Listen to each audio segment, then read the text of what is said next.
Donc, je m'appelle Pierrette Biraud, j'ai 65 ans. Je suis au départ géographe, historienne. J'ai vécu chez des Indiens du Québec. J'ai travaillé dans l'aménagement du territoire, dans les communautés de montagne en Suisse. Et j'ai vécu chez les Indiens Yanomami du Brésil pour une recherche sur leur territorialité. Et j'ai appris leur langue. Et j'ai travaillé à la campagne pour la démarcation de leur territoire. Donc, si vous voulez, le DOCIP est ma dernière profession. J'ai été pendant 20 ans directrice scientifique du DOCIP.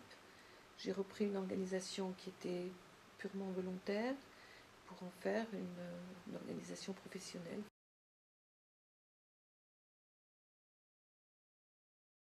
J'ai toujours voulu joindre théorie et pratique.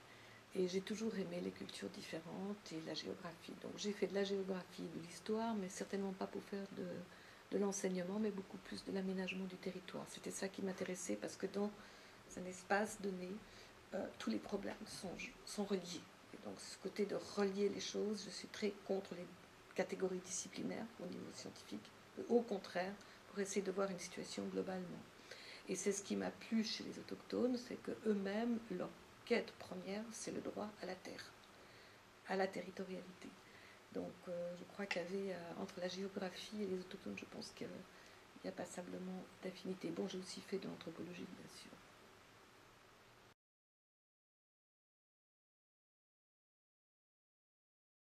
Alors mon travail maintenant, c'est d'être conseillère scientifique, c'est-à-dire essentiellement de mettre en valeur toute l'expérience que j'ai acquise dans les contacts avec les autochtones. Il faut dire que le DOCIP a des rapports privilégiés avec les autochtones. Toutes nos activités, on les fait en consultation avec eux. C'est eux qui décident de nos activités, ce n'est pas nous.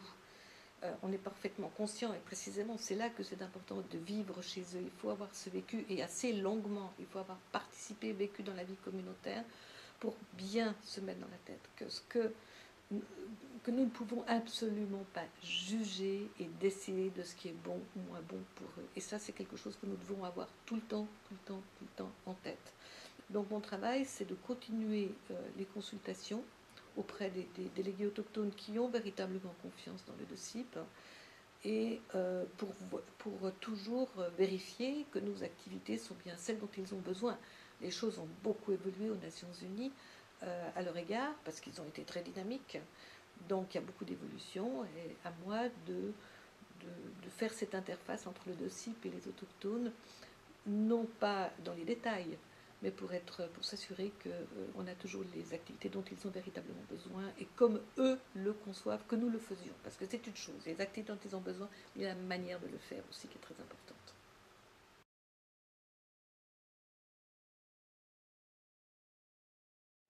Alors, très clairement, j'ai fait une maîtrise d'aménagement du territoire au Québec.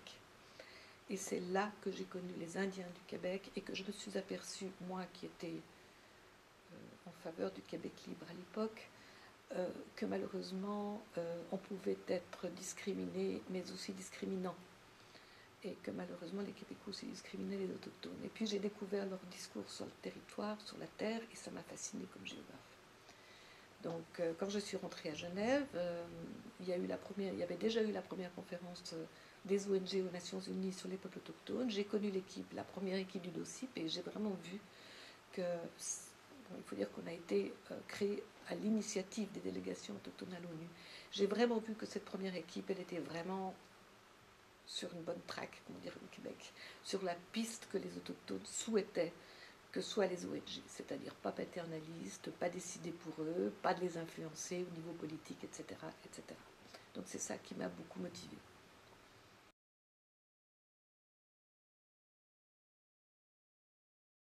Alors, bien sûr, il faut avoir un niveau universitaire et puis il faut avoir une bonne maîtrise de toute la bureautique, de l'Internet et tout ça. À partir de là, peu importe, à mon avis, la formation universitaire, bien sûr, je pense que la géographie en est une bonne. Je crois que ce qui est beaucoup plus important, c'est la valeur de la personne elle-même, ses expériences, je répète, expériences notamment avec les autochtones, bien les connaître, éventuellement avoir appris une de leur langue, parce que dans la langue, il y a toute la manière de penser qui est dedans. être très curieux par rapport aux autres, être capable de se décentrer, d'oublier, de mettre sa culture entre parenthèses, c'est pas toujours évident. Euh, ne pas juger, être capable bon, on juge tout le temps, mais être capable de se dire non, non, attends, ça c'est ta manière de penser, mais peut-être eux, ils ont autre chose à dire, à exprimer. Il faut beaucoup d'empathie. Je crois qu'on ne peut pas faire ce travail si on n'aime pas les peuples autochtones. Il faut aimer ce qu'on fait, et il faut aimer les gens avec qui on travaille. Une grande mobilité d'esprit, bonne culture générale, beaucoup de rigueur. Ça, j'ai appris, c'est au Brésil que j'ai appris, dans les ONG, qui quand même étaient des gens issus de la dictature, qu'il fallait être extrêmement rigoureux. Les autochtones, les droits de l'homme ont le droit, tous ces militants et toutes ces sociétés ont le droit, c'est notre devoir de mettre notre rigueur, parce que souvent les associations, en tout cas de mon temps, elles n'étaient pas rigoureuses, elles étaient un peu farfelues. Je pense que la rigueur est extrêmement importante. Bien sûr, le droit peut être utile, mais c'est de loin pas indispensable, parce que si on est motivé, si on a une bonne formation de base, eh bien, après, on peut se perfectionner au gré. Et vous aurez noté que j'ai pas parlé de l'anthropologie. Les autochtones ont beaucoup de réticence à être avec des gens dont la profession a été pendant longtemps, si ce n'est pas toujours encore, de les étudier.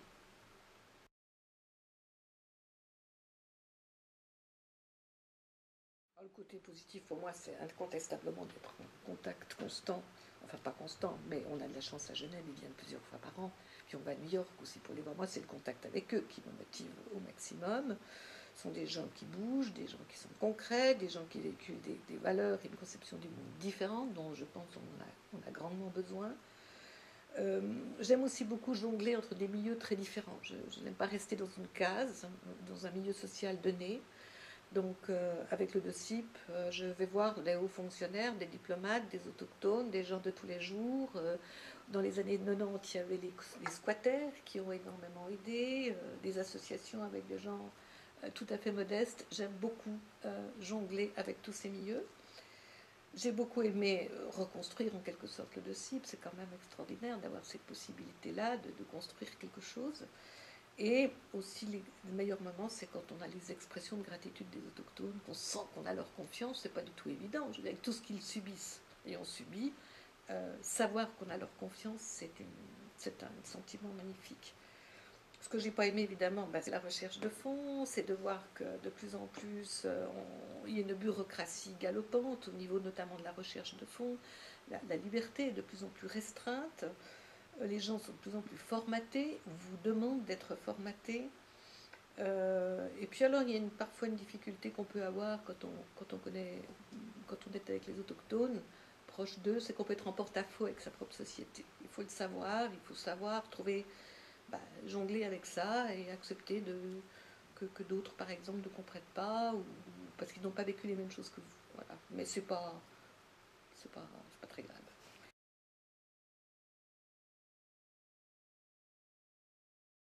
Alors, je dois dire comme que ce qui m'a le plus marqué, c'est pas dans le cadre du DOCIP.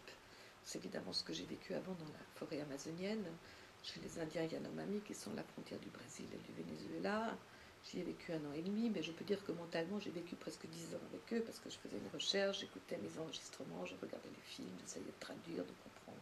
Donc ça, dans ma vie, c'est ça qui m'a le plus marqué, et qui, je pense, a été bénéfique au DOCIP. Euh, Dans le cadre du DOCIP, c'est tout le processus d'élaboration de la déclaration sur les droits des peuples autochtones. On a vu les autochtones se coordonner, discuter avec eux, de voir ces cultures qui ont des points communs, mais qui ont aussi des énormes différences. Il y a des Papous, il y a des Indiens d'Amérique du Nord, il y a des Inuits, il y a des Sibériens, il y a des Africains. Je veux dire, de voir cette diversité, trouver ces points communs, de voir comment dans les caucus, moi j'adore assister aux caucus qui sont ces réunions qu'ils ont avant les conférences internationales pour se coordonner, parce que c'est là qu'on voit comment ils cheminent ensemble. Euh, je suis toujours époustouflée de voir comment ils sont civilisés dans leur manière de discuter entre eux. Ils ne s'interrompent pas, tout le monde écoute tout le monde, on ne s'agresse pas, on a une grande maîtrise de soi. Donc pour moi c'est chaque fois une leçon de vie.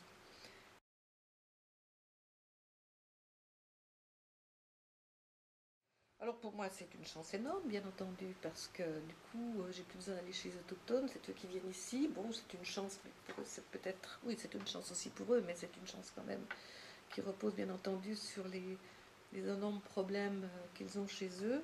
Ben, c'est un peu triste, mais c'est vrai que j'ai cette chance d'avoir les autochtones qui viennent dans ma ville. Donc je considère que c'est mon devoir de les accueillir et de leur faciliter le travail. Je pense que la Genève internationale pour Genève est une grande chance, représente aussi beaucoup d'argent, il ne faut jamais l'oublier. Je regrette un peu le manque de communication entre la Genève locale et la Genève internationale. J'accuse personne, c'est de part et d'autre. Mais je pense qu'on a, comme petite ville de 400 000 habitants, on a des possibilités énormes.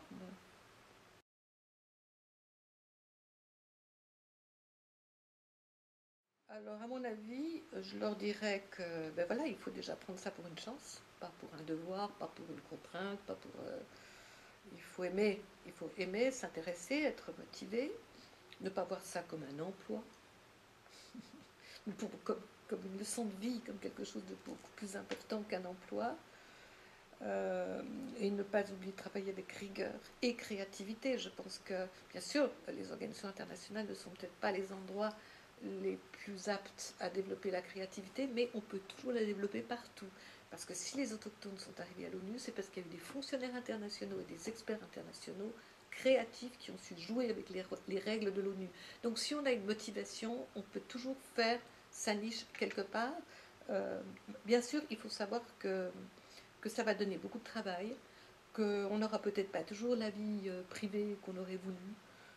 Pour moi, c'est pas un problème puisque j'aime mon travail, donc les deux se confondent un peu.